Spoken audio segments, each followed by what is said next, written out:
Boris? So what is it like to be on the other side of DOGE? Let's discuss with former federal employee Elizabeth Aniskevich. She was an attorney at the Consumer Financial Protection Bureau, the CFPB, and was terminated in the Trump administration's mass firings. I want to read you a portion of her termination email. It says, quote, "Unfortunately, the agency finds that you are not fit for continued employment because your ability, knowledge, and skills do not fit the agency's current needs." Elizabeth, thanks so much for being with us. What was your reaction when you got that note, and what was the process of being terminated like?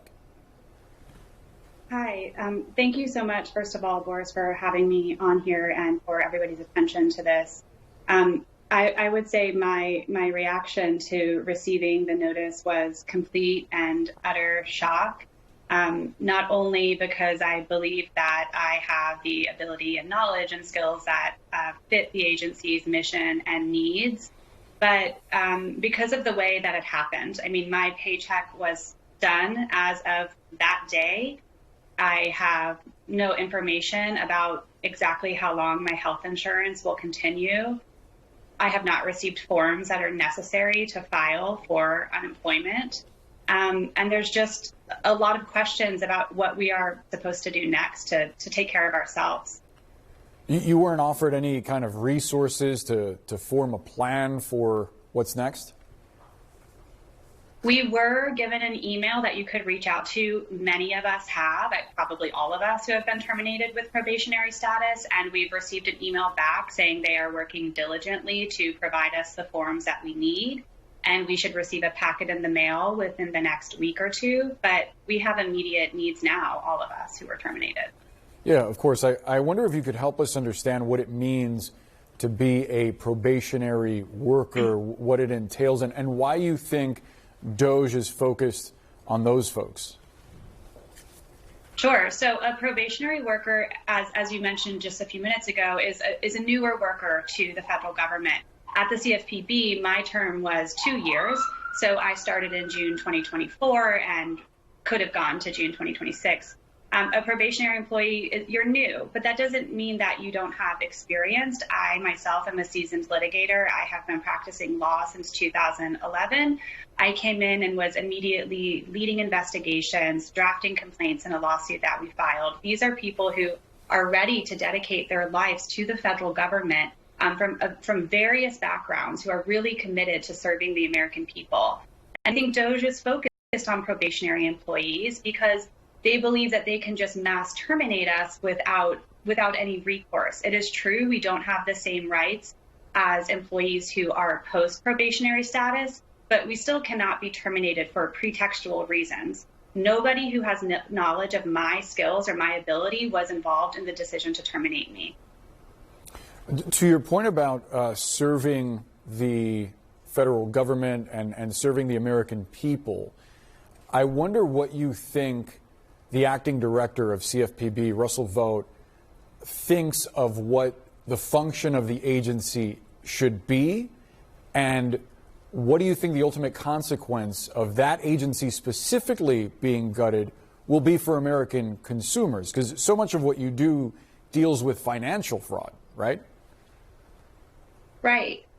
It's hard for me to understand what the acting director thinks the agency's mission or direction should be, given how dedicated I am to what the mission has been and the fact that I was told my knowledge no longer fits the agency's needs.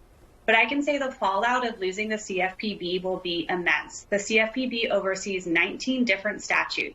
If you have a credit card, if you take out a mortgage, if you have an auto loan, if you have medical debt, the CFPB had your back in those transactions. We oversee the Military Lending Act. If you're an active military employee, we protect you from predatory lending practices.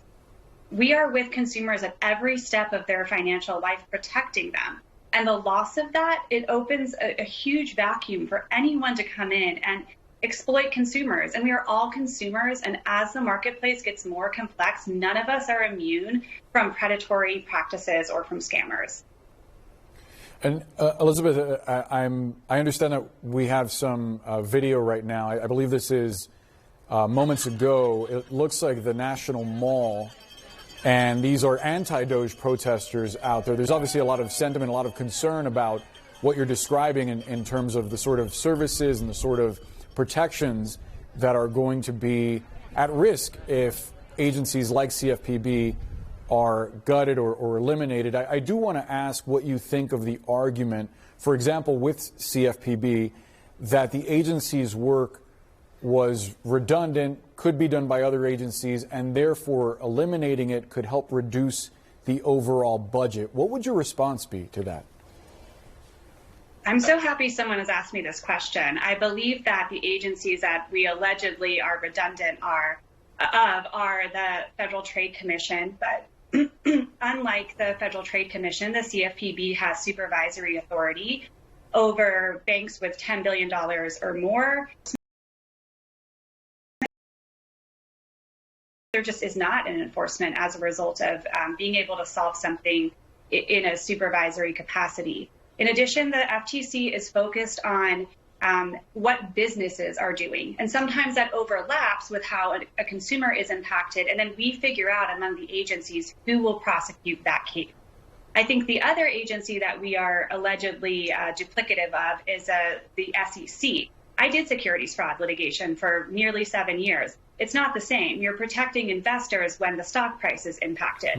The CFPB is the only agency that is on the consumer's side 100% of the time. That's our marching orders and that's our mission. Really, the only thing that we overlap in is the ability to regulate some of the very entities that Elon Musk controls.